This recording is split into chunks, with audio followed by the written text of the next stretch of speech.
With that, I'd like to give Palisades management an opportunity to introduce themselves. Good evening. My name is Tony Vitale. I'm the Site Vice President, Palisades. I'm Tony Williams. I'm the Plant Manager at Palisades. I'm Pat Russell, the Engineering Director at Palisades. Otto Gustafson, Director, Regulatory and Performance Improvement, Palisades. Okay, thank you. Accordingly, with plants in the licensee response column or column 1, receiving baseline inspections, and increasing NRC inspection effort, NRC involvement, and NRC regulatory actions. It transitioned in the fourth quarter of 2014 as a result of one finding of low to moderate safety significance, which we consider a white color, and that was in the radiation protection area. And I'll go into more details on that in a second. All the other performance indicators and findings for Palisades were green for the calendar year 2014. The one white finding in the radiation protection area was associated with the failure to ensure that radiation worker dosimeters were located at the highest exposed portion of the body compartment, which is required for an NRC approved method to determine what the dose rate is that the worker received overall doing its work activity. To do this, if some of you have seen the posters in the back, there's some good illustrations on how you would determine that overall dose to the body. But basically the idea is that for each body compartment, you need to place the dosimeter in the area where you would receive the most radiation exposure for doing your work activity. And what we found, the NRC found, is that the licensee was not doing that appropriately. Screening that through our process, it came out as a low to moderate safety significance event, so it received the white color. This was after a regulatory conference was held on January 13th of this year, 2015, to discuss the issue and any additional information the licensee wanted to provide on the issue. The NRC then reviewed that information and determined the final significance, which was the white finding color. Can you go to the next one? So since it was a white finding, there will be a supplemental inspection that will be held sometime later this year, which we call a 95001 inspection. It's a special inspection procedure we use for findings of low to moderate safety significance. That inspection will look at the cause or causes of how the deficiency occurred, what the licensee gained from that information as far as the understanding of those causes, and the extent of which the issue has been identified, and then the inspectors will also look at the corrective actions that the licensee has put in place for that issue. And those corrective actions are listed in the response to the violation, which you can find on the public website as well. This inspection will involve 1 to 2 inspectors and about 40 inspection hours of effort later this year. And now I'll turn it over to Alex, who will talk about the safety conscious work environment. Good evening. So much of the assessment that the NRC does for nuclear power plants is based on actual plant and organizational performance. For example, is there a failure to follow a procedure? Is there incorrectly performed maintenance? Is there incorrect assessment of the risk of plant activities? The causes of these various performance issues can sometimes be related to culture. Are plant personnel willing to stop when uncertain? Are they willing to admit when mistakes are made? Do they make decisions with a conservative bias? NRC has long maintained an expectation that licensees maintain a workplace environment in which employees feel free to raise safety concerns to the NRC and to their own management without the fear of retaliation, intimidation, harassment, or discrimination. And that is referred to as a safety-conscious work environment. The NRC gains insights into the safety-conscious work environment at licensee facilities through a review of allegations that are received about a particular facility, routine discussions with plant personnel, as well as more formal interviews during certain inspections, monitoring of the corrective action program, review of safety culture surveys and assessments, and the ongoing awareness of site activities by NRC inspectors.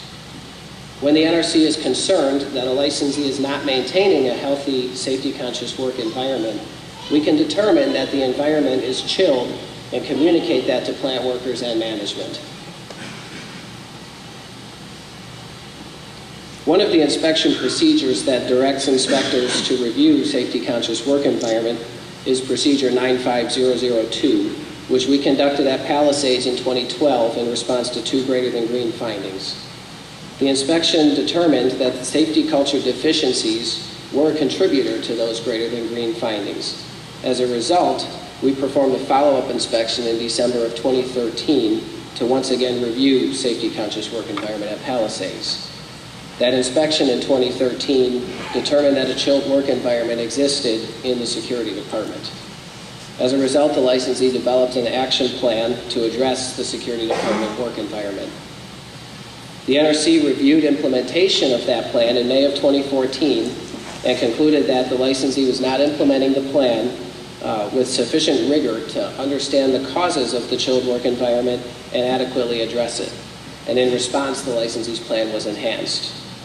We then performed a safety-conscious work environment inspection in December of 2014 to again review the safety-conscious work environment in the security department, and that inspection determined that a chilled work environment no longer existed in the security department.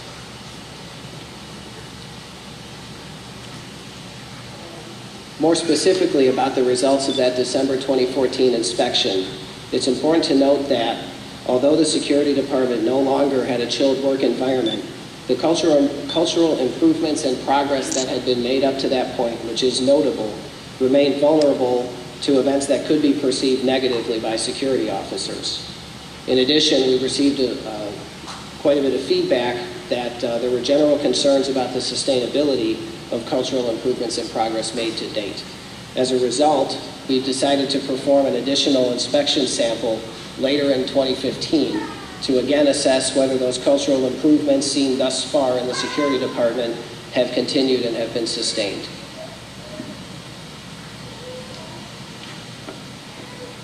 Along with that inspection later in 2015, there's a number of other significant NRC activities that will be taking place.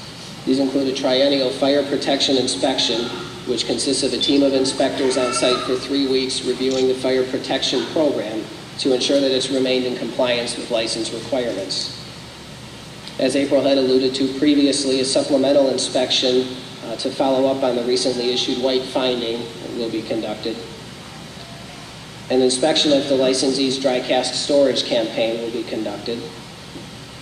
An on-site audit to evaluate the licensee's mitigating strategies that were ordered by the NRC in response to the Fukushima accident will occur. And a triennial heat sink inspection performed every 3 years will review the performance of plant systems to ensure that they remain capable of transferring heat sufficiently to and from Lake Michigan as required by the plant safety analyses.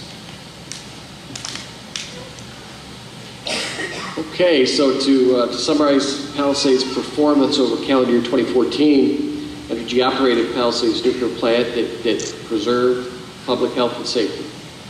A white finding associated with a failure to adequately assess radiation dose to workers will result in increased NRC inspection activity, which for this finding is the performance of a supplemental inspection using inspection procedure 95001.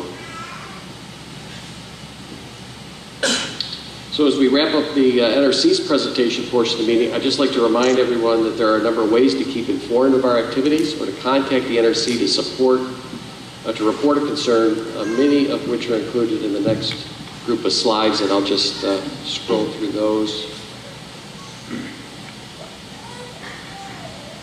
And those are also included in your handouts. So at this point, before asking Jack Geisner to provide his closing remarks, I'd like to provide Palisades an opportunity to provide their remarks.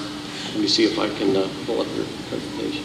Following direction provided by Entergy Nuclear Excellence Model for operating and maintaining our nuclear fleet, and using our 4 fleet focus areas, Palisades has developed and is following, as we have over the past 3 years, a comprehensive plan committed to excellence.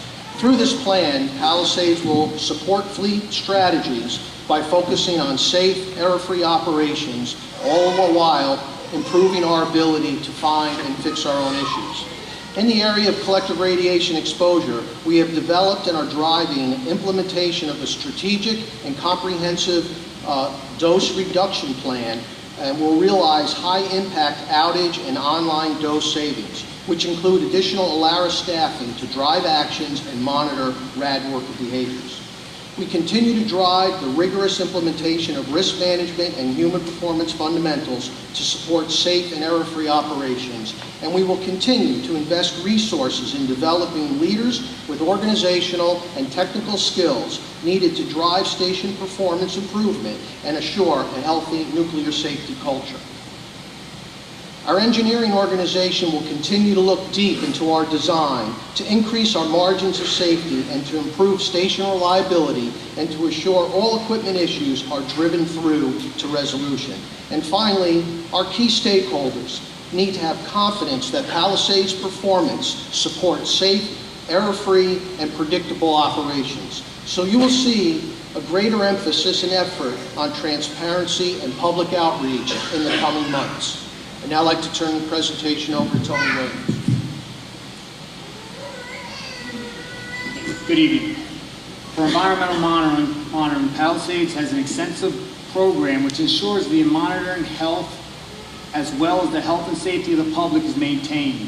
During the conduct of scheduled groundwater sampling, low levels of tritium were identified within the protected area. The levels of tritium were identified were at low and safe levels. Palisades staff took prompt actions to determine and isolate the source. Although the peak tritium concentrations were less than the EPA drinking water standards limit and the reportability levels, the results were voluntarily reported to the stakeholders on March 19th. Detection, identification, and prompt actions indicate Palisades monitoring programs were effective at minimizing our operational impacts to the environment. The leakage was identified during our normal sampling process. The levels detected were at very low levels, and aggressive actions were promptly taken to identify and correct the source of leakage.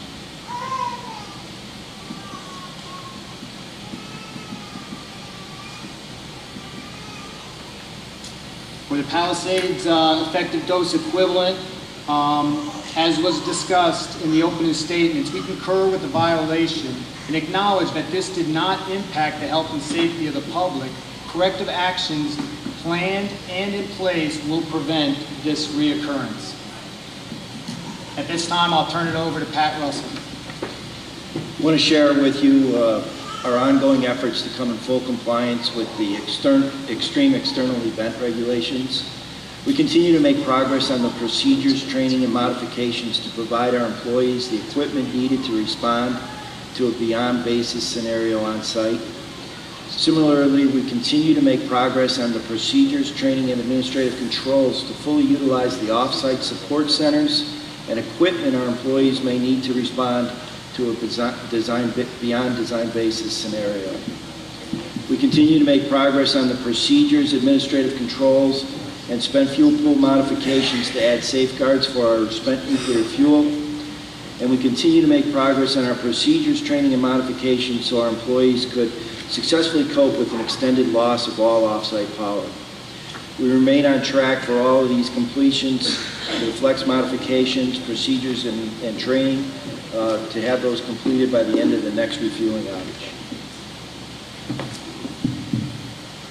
The Security Safety Conscious Work Environment Action Plan focused on 4 areas: ensure employees feel free to raise concerns, improve issue resolution, promote employee concerns program, as well as performance monitoring. Recovery actions in these areas have been discussed previously at length. Currently, the organization is focused on sustaining improvements made in the security work environment. Resolving officer concerns in a timely and effective manner continues to be the driver for this sustained improvement. Structural changes, such as maintaining a lead security shift supervisor for 1 month at a time, ensures on-shift continuity and accountability for resolution of concerns. Continuing leadership development helps provide security supervision with the organizational and communication skills necessary to be successful in role. Morale issues associated with overtime have been and continue to be addressed through an aggressive equipment backlog reduction. Additional measures have been taken with regard to staffing levels by identifying a ready candidate pool as well as increased staffing as a means to minimize overtime that results from normal attrition as well as military service. Quarterly officer meetings as well as bi-weekly security shift liaison meetings continue to provide additional avenues for officers to raise a variety of concerns to security management. Finally, site management support continues to be evident in ensuring concerns are appropriately heard, prioritized, and resolved. Thank you, Otto. To help build relationships, to spread accurate awareness, and to be transparent about Palisades operations, we have made a concerted effort to be a caring corporate neighbor.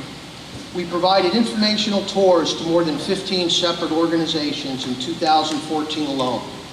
Visitors have included officials from Bangor, Decatur, Alameda and Covert Townships, Allegan County, Michigan Department of Environmental Quality, South Haven Area Chamber of Commerce, and Michigan Safe Energy Futures, to name a few. We have continued providing frequent outreach to key stakeholders through phone calls, emails, updates, and many in-person meetings. In 2014, we hosted 2 public open houses, one in June, one in December, which were the 5th and 6th such gatherings for Palisades. It's an opportunity where senior officials, managers, engineers, and all levels of Palisades employees make themselves available to the public to engage in open, honest, and frank discussions regarding the Palisades facility, its operations, and our performance. Recent topics in the last December meeting included our most recent refueling outage, where we discussed reactor vessel inspections, control rod drive housing replacement project, primary coolant pump seal replacement, as well as safety-conscious work environment and the nuclear safety culture concept.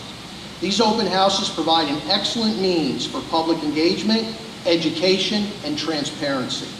Our relationship building. In 2015, we will have 2 open houses planned.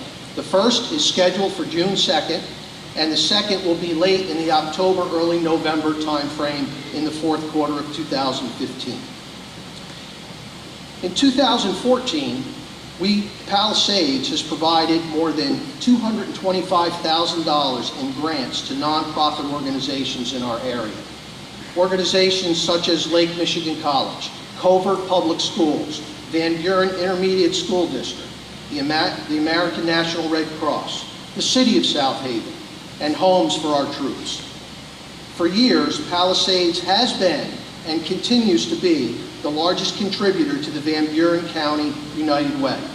In 2014, the Palisades employees had pledged over $139,000 in financial support to the local United Way organizations. Additionally, through ENTERGY's Community Connectors program, our employees have logged nearly 4,000 volunteer hours, earning additional grants from ENTERGY to organizations of their choice. With a 600-person full-time employment and an annual payroll of $71 million, Palisades is the largest employer in Van Buren County, as well as its largest taxpayer. Every 18 months when Palisades commences a refueling outage, we bring in an additional 1,200 supplemental workers to complete specialty refueling and maintenance activities. Many of these workers come from as far as New York or California, and from companies such as General Electric, Siemens, Westinghouse, Chicago Bridge and Iron, as well as shared services from other ENTERGY locations. These workers stay, eat, and shop locally for the few weeks that they are here, thus bolstering the local economy for Southwest Michigan. At Palisades, we recognize it is a privilege to operate our facility here in Southwest Michigan. And we take our responsibility to be a good corporate citizen very seriously. And we will continue to strive for excellence, both inside and outside of our property boundaries. Thank you. Mr. Duncan, that concludes our comments. Thank you, Mr. Battaglia. And I just want to say obviously everyone here in the room anyway saw that there was a technical glitch with the presentation. The presentation that we received from ENTERGY was a complete presentation. There was something with the interface with the computer and the program. I'm not quite sure what happened there. I do apologize to all you out here in Palisades for that mistake. And at this point, I'll turn the meeting over to Jack Geisler. Mr. Geisler is the Deputy Director of Division Reactor Projects in Region 3, and he'll provide our closing remarks for the meeting, the formal business portion of the meeting tonight.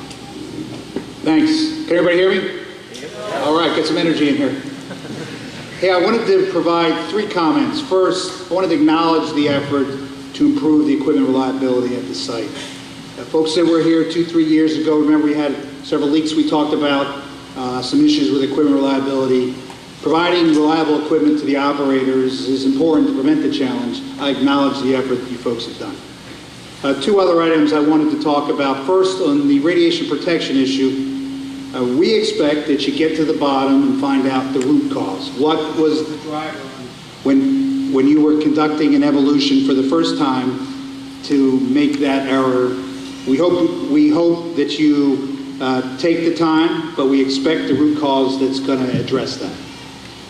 Finally, on the safety conscious work environment, as folks have noted, it's crucial that folks can bring up issues without the fear of retaliation. When we interviewed the folks this December, they indicated that indeed they would bring issues up, and that's positive. The cautionary piece that I want to also provide is the same officers said that they were concerned about sustainability.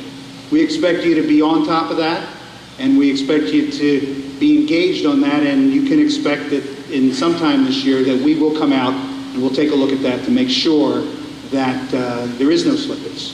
And so that's the only comments I have. Thank you. Thank you, Mr. Eric? Geisler. Thanks, Jack. And now I'll turn the meeting back over to our facilitator, Jared Heck, to provide us with some information for the question and answer session. My name is Barb Batson. I've been in nuclear power for 34 years and an employee at Palisades for 30 of these years. I live in this community just a few miles from the plant. I am your neighbor. Perhaps our children attended school together. If you know me, you know that I would never put my family in harm's way. I know that this plant is safe because of the rigor that goes into all the engineering projects and decisions. I would not work at this facility if I didn't think so, nor would I have my family live so close. During my time in nuclear oversight, I witnessed firsthand the quality and professionalism of my coworkers that they display every day to ensure that the plant operates safely. In closing, I wholeheartedly support nuclear power, and even more so with Palisades, because it is safe, reliable, an economic engine for the area, and it does not produce greenhouse gases. These things are not only important to me as a worker at the plant, but as a husband, father, and a resident of the region. Thank you.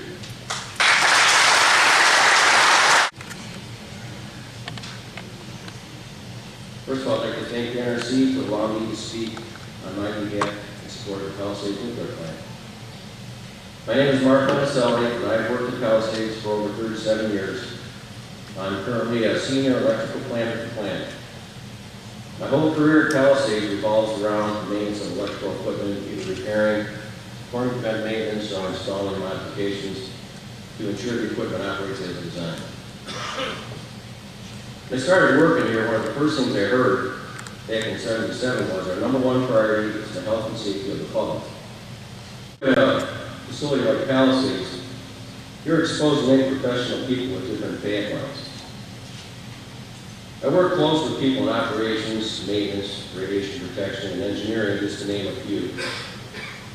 And when you work with many professionals, it takes great leaders to make sure the right work takes place with the right priority in mind. We're lucky to have Tony Vitale and Tony Williams lead us to do the right things. But leaders are not just confined to the walls of the plant. Many leaders from the plant are active in the surrounding communities in many different ways and activities. I'll try to be brief. I'll start with coaches and refs. Includes myself, Gary Stern, Gary Cott, Justin Hamlin, Paul's. I'm usually a contractor. I come in and work at the plant. And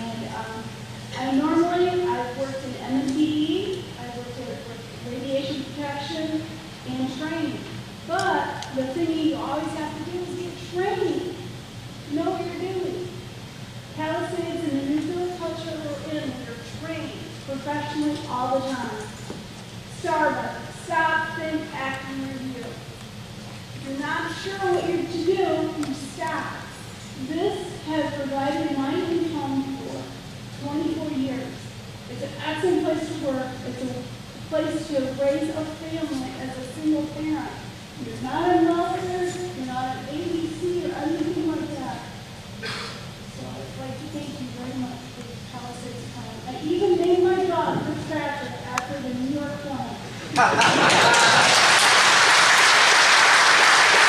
I got out of high school, I went in the Marine Corps, deployed 3 times, got out, graduated from Western. And I started a company called Section 1776. The company is based on just a simple concept. Number 1, I would only sell American-made goods. Number 2, I would always try to continue to raise awareness for supporting our wounded veterans. The company is only a year old, but a few months into it, I was approached by a Palisades employee, Dave Rogers, who came to me and said, hey, here at Palisades, we have a lot of supportive Americans. What can we do to help your cause? So a few weeks later, they placed an order, and my company did some custom polos for their leadership team. A few weeks after that, they placed an order for over 1,300 custom American-made t-shirts. And if you've worn those t-shirts, those polos, we're proud of you. Please raise your hand. That's right. God bless. Thank you, guys. So with that one order, they put a plant in California to work producing those t-shirts. They put their supply chains from California to Michigan to work.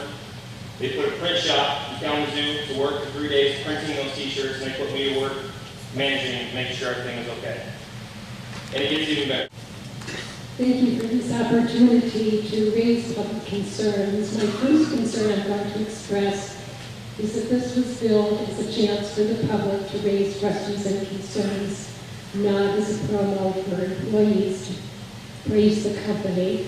And so I'm going to ask respectfully that you alternate the comments between employees and those of us from other groups who have legitimate concerns and have been following these procedures for 40 years and more. I'm hoping you'll give us that respect. I will seek to do that. Thank you. Thank you. I live in Holland, Michigan, within 40 miles of Palisades nuclear plant. I'm very concerned about the safety problems at Palisades, as evidenced by ongoing series of leaks and unplanned shutdowns in the past few years, which at one point led to Palisades being demoted to one of the worst nuclear plants in the U.S.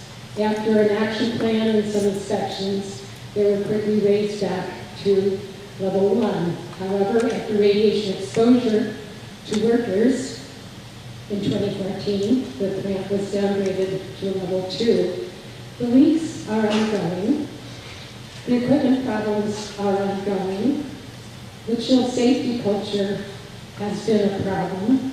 But my main concern are the risks to public health and to air and water quality, especially from the, quote, low-level radiation leaks in 2012 and other years, and the permitted routine radiation discharges into the air and water.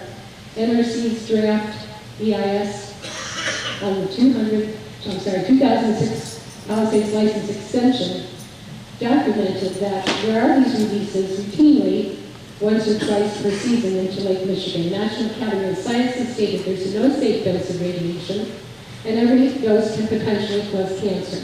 Physicians for Social Responsibility have stated the same concerns, especially for children and pregnant women.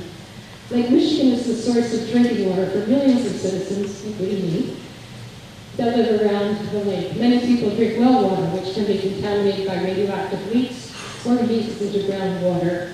NRC fact sheet on tritium states that there have been releases resulting in groundwater contamination. Although these are declared to be a low level and insignificant, scientists tell us there is no insignificant exposure to radiation. The ongoing nature of the problems, the aging infrastructure of the plant, the apparent whitewashing in many people in the public's opinion, and minimizing of problems is really a cause for concern and needs to be taken very seriously, which I know the NRC does. I was hoping that ENTERGY would also do that, but I see they're more interested in public relations tonight. It's the duty of NRC and Palisades to ensure public safety and water and air quality. There must be adequate oversight and accurate and timely notification to government agencies and the public of all safety incidents, accidents, and leaks. There is no room for error and too much at stake.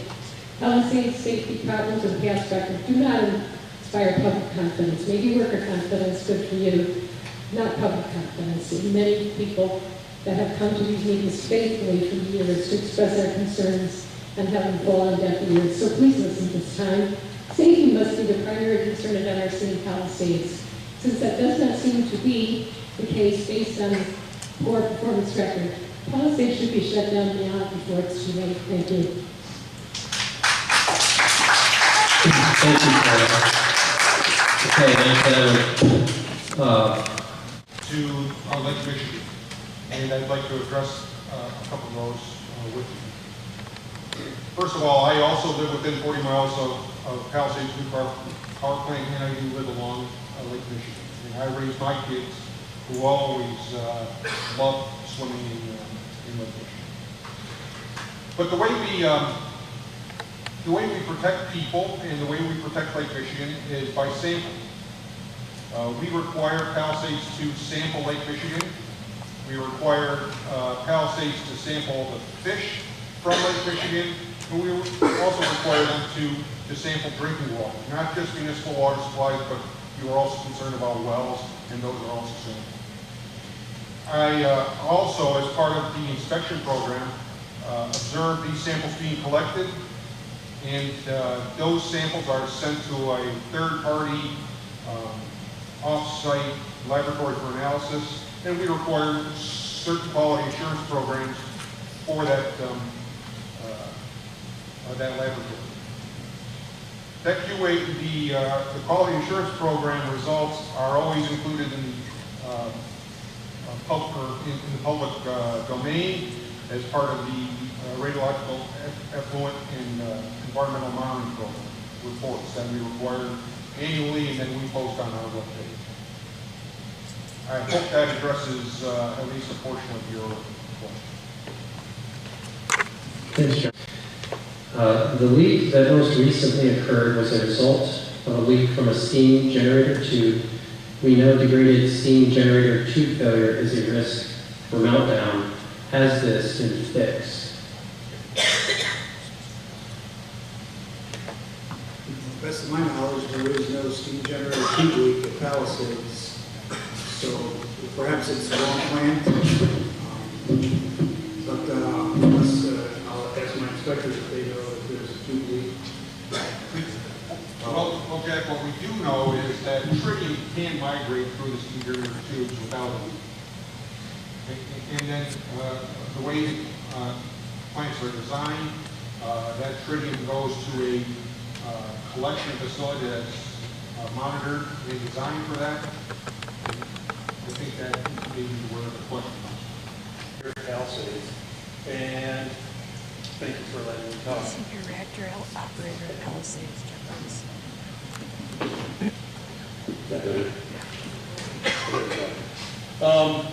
I'm a local, probably most of you know that. I was born and raised in South Haven.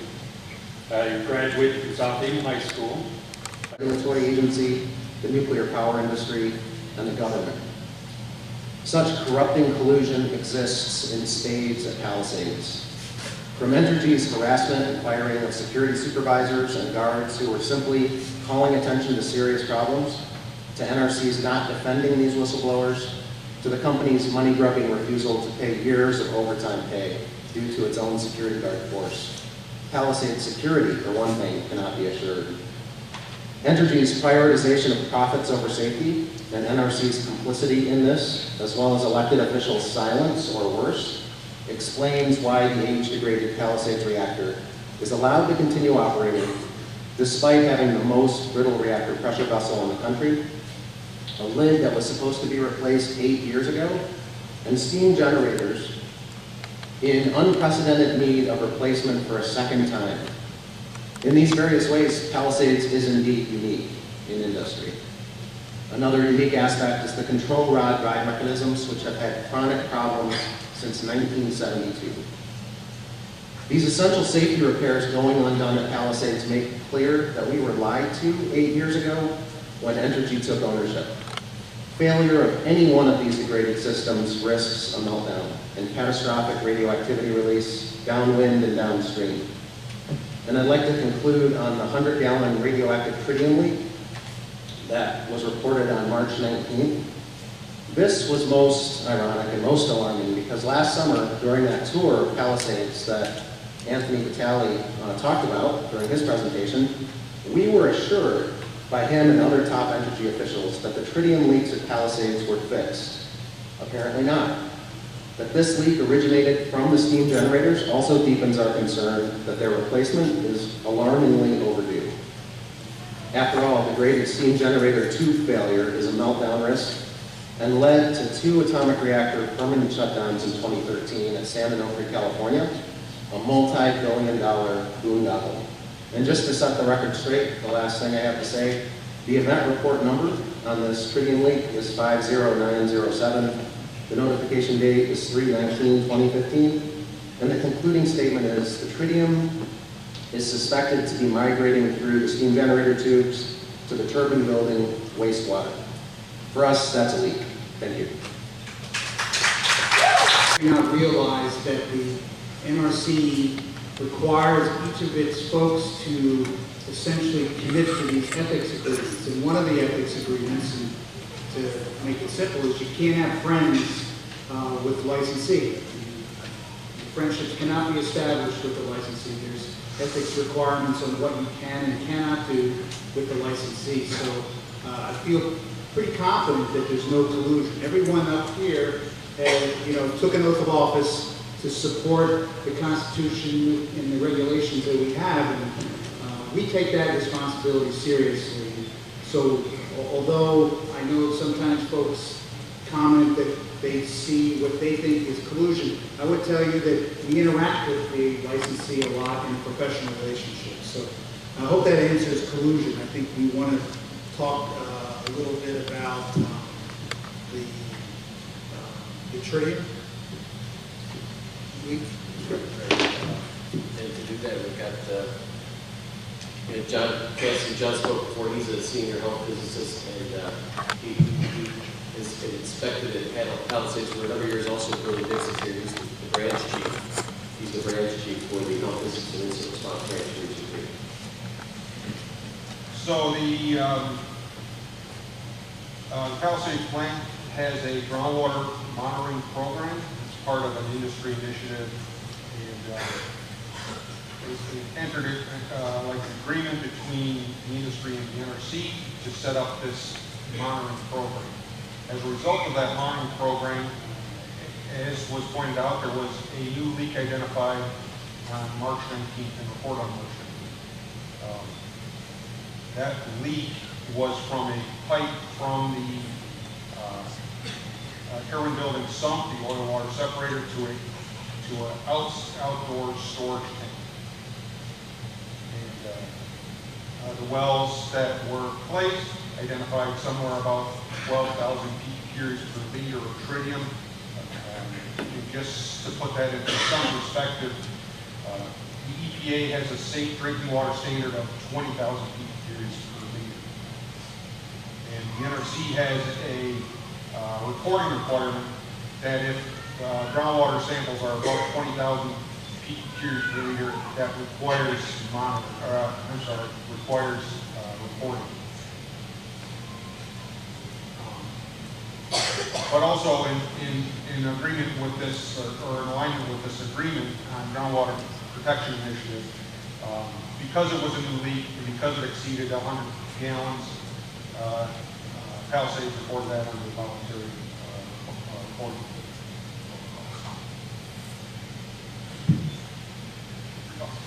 I should say that after it was identified, the leak, and I think Palisades went over this earlier, but the leak was isolated and stopped. Okay, thanks, John. Something else?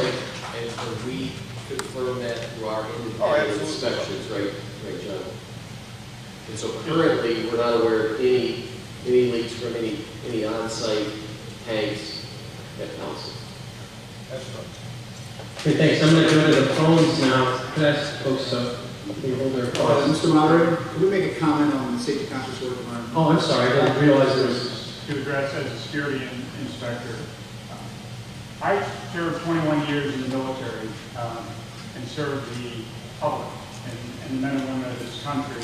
And one of the reasons I came to this agency was because of the same mission that we have, serving the public, the health and safety of the public. And I inspect security programs here at Palisades. I've been inspecting it for the last 9 years. And we do that by coming out on site on an average 3 to 4 times a year to interact with the security officers, observe them in their performance of their duties, observe them in their training. Myself, but as an employee at Palisades, my job title is the Industrial Safety Coordinator, and I proudly serve 600 plus. I currently work at Palisades in chemistry as a technical supervisor. In that capacity, I manage a staff of 5 chemists who monitor the plant's radiological and environmental chemistry performance. I am a degreed chemist by trade with over 32 years of professional experience that encompasses the environmental industry, the pharmaceutical industry, and the nuclear industry. In my spare time, I've also served my country honorably in the military. I recently retired in 2009, and I am a 4-time combat veteran of Operation Iraqi Freedom.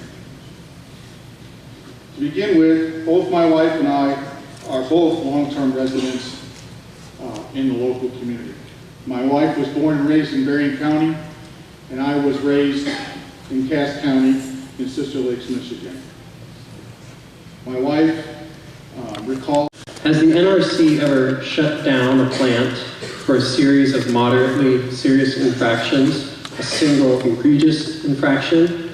If so, when and where? I don't know personally if the NRC has directly shut down a plant. I do know of several instances where plant's performance has been degrading and the licensee took action to shut down and the licensee was given a confirmatory action letter or order. So in general, most plants that have very poor performance records end up shutting down and going under a process to monitor their shutdown. So I think I answered that by my knowledge. Anybody else want to? I'll just say generally, if plants find themselves in a situation where maybe they desire to continue to operate and the agency doesn't feel that that's the best interest, in the best interest of health and safety of the public, and the NRC issues an action to process an order to shut that plant down, typically licensees will then voluntarily shut down instead. I'll leave it at that, I think. Okay. Next we have Michael Keegan. And then I'll invite Mike Bailey. Hello, my name is Michael Keegan. I love my mom. I love apple pie. I love baseball. I love the flag. And the good people here at Palisades. I'm working here. I'm concerned about you too. Over 100 years ago, Upton Sinclair wrote, "It's very difficult to get a man to understand something when his livelihood is dependent on him not understanding it." I've been tracking Palisades since 1981. I'm a sociologist by training. I'm trained in the scientific method. In 2006, July 11, 2006, the Advisory Committee on Reactor Safeguards held a meeting prior to the 20-year license extension.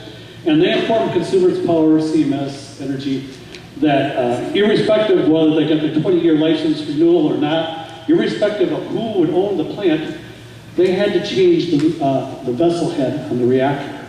They had to change out the steam generators. They had to do a drain and sump reconfiguration. So my first questions are, what are the status of those 3 things that were promised to the ACRS and the ACRS said, yes, these have to be done. What's become of those backlog issues? Well, I'm not, I was not privy to the 2006 ACRS, but I will say that I know we looked at the steam generators and the vessel head to ensure that they complied with regulations.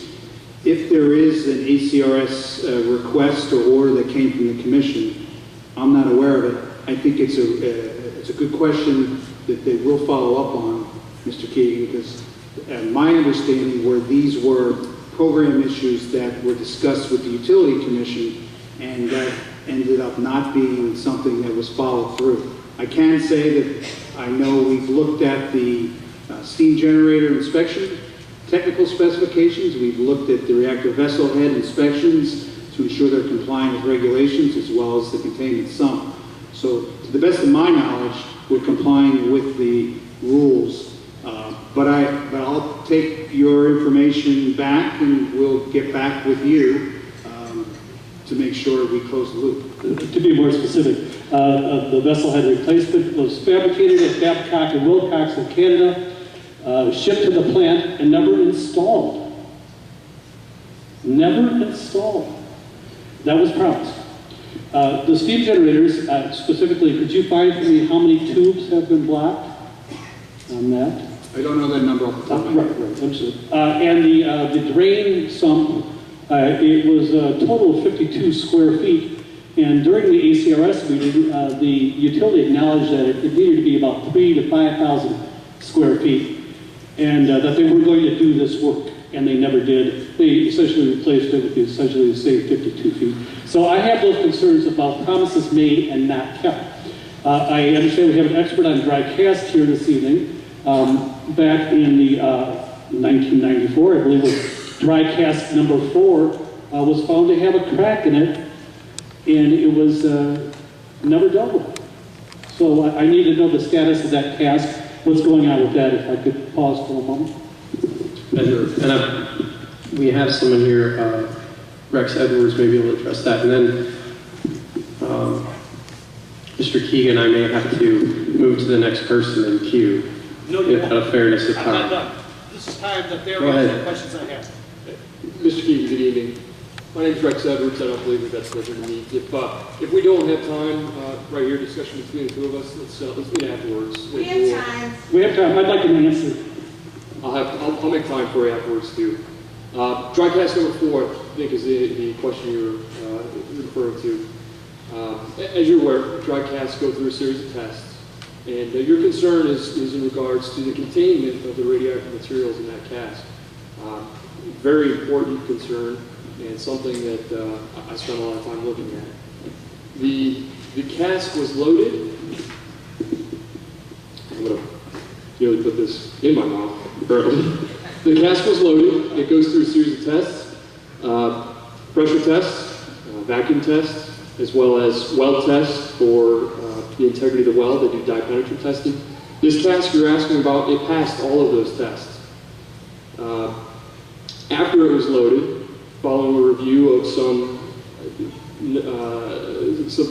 welds, it was identified that there were some flaws. The flaws were not expected, and that put the canister in what we call an unanalyzed condition. To resolve it, and the licensee has to resolve it because it would not be acceptable otherwise, they have some options. One of those options was to unload the canister. The other option was to do an engineering analysis. They opted initially to, and they communicated to unload the canister. However, after an engineering analysis was performed, it was determined to be acceptable, and NRC independently reviewed that assessment and agreed and concluded that it was indeed acceptable. Now, that wouldn't be the only action that we would expect, and they didn't take that only action. They increased environmental monitoring, they increased radiological surveys, and none of those surveys indicated any sort of indication of a leak. I continue to inspect those. I inspected that exact cask as early ago as October, and I was out there yesterday with a survey meter confirming the dose rates there. They still perform quarterly surveys on that specific cask, as well as all of the SPC's perimeter. And one of the design requirements for dry cask storage is that the cask must be capable of being unloaded. And that cask meets those design requirements. Palisades has procedures in place to unload that canister should it be necessary. And I've reviewed and inspected those procedures and will continue to do so. Again, glad to speak with you more on the subject if you like. Certainly, there's much more to the story. There's never been a cask unloaded anywhere in the industry, so it's not been done.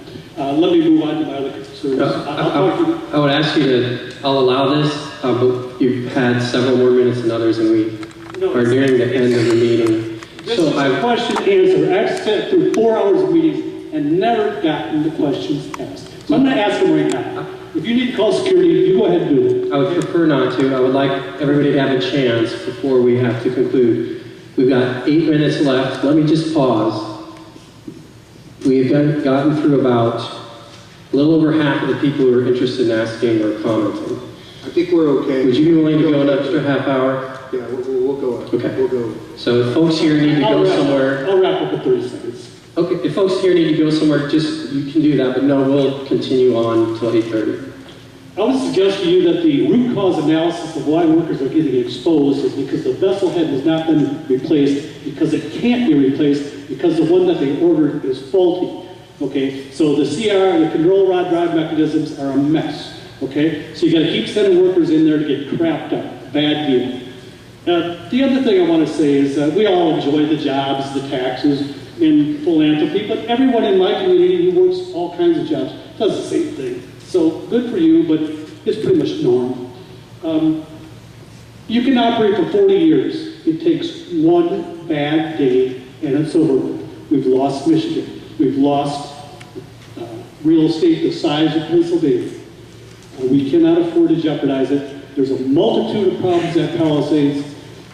Palisades is special in so many ways. In so many ways. With the failing structure of the plant, the aging, failing equipment, and the first time that I attended a meeting, it had to do with the failure of plant equipment. Now, you can be the finest worker in the world, but if your equipment's failing, you don't have any control over that. I was born in Benton Harbor. I live halfway between the 2 nuclear plants on the shore.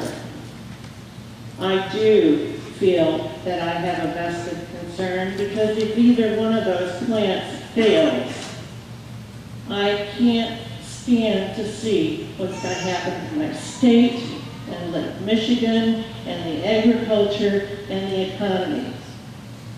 So, we're here. This group is here. This group formed because we believe in clean, renewable, sustainable energy. And I heard someone speak here tonight about how they felt that nuclear is that. And my question to you is, I do not know how any of you can justify that nuclear energy is clean when you are creating daily highly radioactive toxic waste that is being stored on the shores of the greatest freshwater inland lake system in the world. You don't have a place for safe storage. You don't have a place for safe storage for 100 years. And if you're talking to me about how this is a good operation for future generations, I have a problem with your logic. We have seen numerous equipment failures at the plant. We've seen numerous times when there's been Band-Aid fixes, only for them to fail again. When I was here on tour last spring, and we were shown the area where the tritium leaks had been occurring, and where the pipes had been repaired, and we were promised that there would never be any more leaks, then I expect that there won't be any more leaks. And obviously, we had another equipment failure. Thank you very much for your time. And no, I don't feel safe living near this plant, and it's not because of the people that work there. It's because of the aging, deteriorating plant. Thank you very much. We also have what's called our maintenance rule. And essentially, for some equipment that is maybe of a non-critical nature, licensees may elect to allow equipment to run to failure and then replace that equipment. These, again, though, I want to stress this is non-critical equipment for the safety of the plant. And then there's other pieces of equipment that are much more critical, to which the NRC has requirements that licensees replace that equipment before it begins to show signs of degradation and before it fails. So we do have a number of programs in place associated with aging management. With regard to radioactive waste, we've talked about that a number of times tonight. We share your concerns. We want to ensure that the environment is maintained in a safe condition. We ensure through our inspection process and through our programs, which Mr. Cassidy here has talked about tonight, that all licensees, particularly at Palisades, when they do have discharges, that it is within the EPA limits and therefore does not impose any hazard whatsoever to the members of the public. The last thing I think I heard was dry cask storage. As you all are aware, virtually all of the plants in the United States are taking advantage of dry cask storage to store fuel until a long-term repository is identified and constructed. And the NRC has rules and regulations associated with the storage of spent nuclear fuel on site. And we have inspectors like Mr. Edwards here who perform inspections to ensure that that fuel is being stored safely. Hi, I'm Catherine Barnes. I'm with Delrace, Michigan, which formed to stop Michigan from becoming a radioactive waste dump site. As part of the Midwest Compact, 5 other states wanted to dump radioactive waste in our landfills in Michigan, and we successfully stopped that. They figured that Michigan was first. They wanted to use us because they figured because of all the water here, it would be a great place to disperse radioactivity, and it was just kind of like, it could flow out there and really not hurt anybody. And then they were looking for sites that had clay soil where they could kind of try and contain it in the landfills. Well, they've never successfully been able to contain radioactive waste. There's a cast 4 that's had a crack in it, Palisades, Wisconsin, one blew their lids. You have all these disasters throughout the world. There's just so many nuclear disasters. Transportation, nuclear waste spills, lots of things. I gotta say, there's been some progress. Right now, the troopers here in South Haven have radiological protective suits right in their cars with a meter. And so they're a little protected when they have to go out and handle a potential disaster. But how many moms, how many of you guys, when you're going shopping, how many do you have little suits for your kids? Are you really prepared? Do you have potassium iodide in your glove box like the trooper does? And 10 miles you can get potassium iodide. I'm 50 miles away, I'm downwind. And it's come right to me. Chernobyl had a home with thousands of lives. I recently studied what are the similarities, the problems of nuclear disasters. It seems to be that they have significant similarities. Chernobyl, 3 Mile Island, Fukushima. Number one, they overrated their security, they overrated their professional, they underrated the problems within the plant, they underrated the potential for human error. Another thing, natural disasters, they did not realize the potential for natural disasters. They thought that big wall would hold back a tsunami. Well, it didn't. They had a huge tsunami. Another thing, they did not evacuate fast enough. They underestimated the huge harm of these disasters. None of these places evacuated fast enough. Another thing, the cleanup and the people who tried to stop these disasters were all sacrificed, pretty much. They were exposed to huge levels of radiation, sacrificed. Another one, they never realized the long-term potential, or I should say destruction, the long-term damage that a nuclear accident can do to an area. Believe me, we're all in the same boat. I don't work for Palisades. I don't have a big paycheck. I can say what I want. I'm not going to lose my job.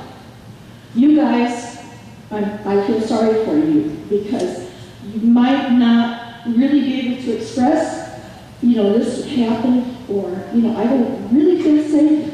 I thought I got a good job. But we're all in the same boat because we all face being victims of living in the shadow of an aging nuclear reactor with certain scientific problems. These are not problems where anybody's saying, oh, you're bad just with the nuclear reactor. You're not bad people. I'm not saying that at all. But there are bad nuclear reactors. There are bad nuclear accidents. There are bad potentials for nuclear reactors and disasters. And God bless you and your children, and I hope you stay safe. But I tell you what, as long as Palisades operates, I will not feel safe. And as long as there is nuclear waste stored along the shores of Lake Michigan or transported anywhere, I will not feel safe anywhere on roads in Michigan, where it could be transported or near where it could be stored. So, God help us. Thank you. My name is Mark Johnson. I am a plant operator, nuclear plant operator at Palisades Power Plant. Prior to joining Palisades nearly 2.5 years ago, I spent 9.5 years in the U.S. Navy as a submarine nuclear plant operator and supervisor.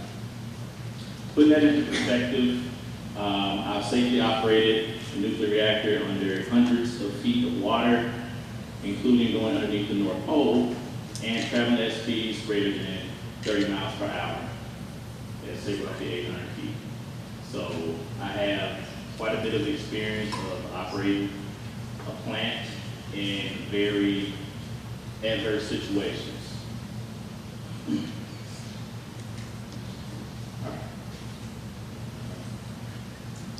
Every few years, for about 6 months while I was in the Navy, for 24 hours a day, I would eat, sleep, shower, and work less than 100 feet away from an operating nuclear reactor. Hi folks. I've been here before to speak with you, and my name is Iris Potter. I'm with Michigan Safe Energy Future Kalamazoo chapter, and I will come and continue to come until this plant is shut down. I feel that there's a chance that we could all sit down, talk about it, Entergy, NRC, and realize that this plant is so old it really ought to be shut down. Look what happened in Vermont. This gentleman talked about that. That's exactly what needs to happen. So I too am from Michigan. I love this area. I love Lake Michigan. I love folks here.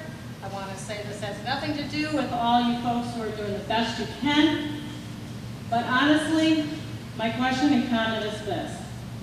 How can we consider this plant to be safe when it has the worst embrittled reactor in the country, as stated by at least one current or one former NRC commissioner in 2012 and 2014, and in light of the fact that Entergy is asking, and has asked, not asked, requested, to weaken the safety standards, and you all are aware of that. That's my question and comment to everyone. I feel this plant is unsafe. It's been around way too long. But fortunately, on that angle of the weakening the safety standards, our local, state, and national coalition of groups has filed on behalf of the public, all of us, an intervention on this. It's extremely important.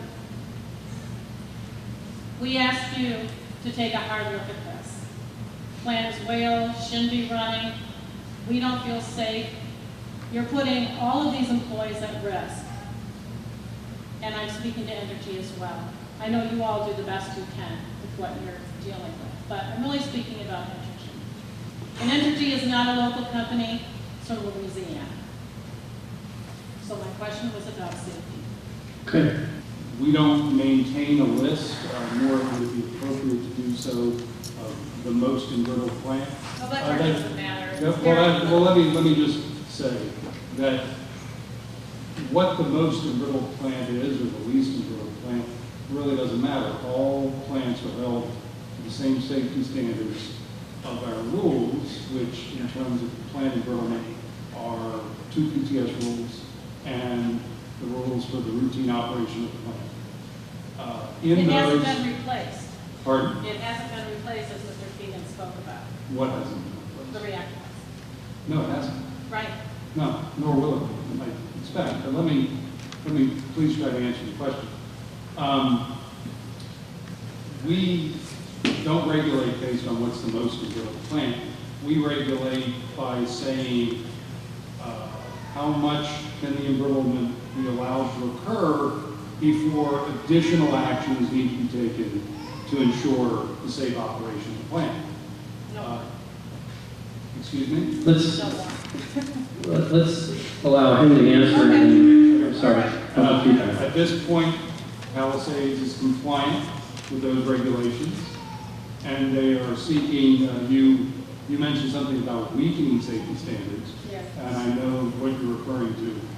Right now, Palisades is projected to cross the screening limit, what we call the PTS rule, in August of 2017, a fact that I think is well known to many people in this room.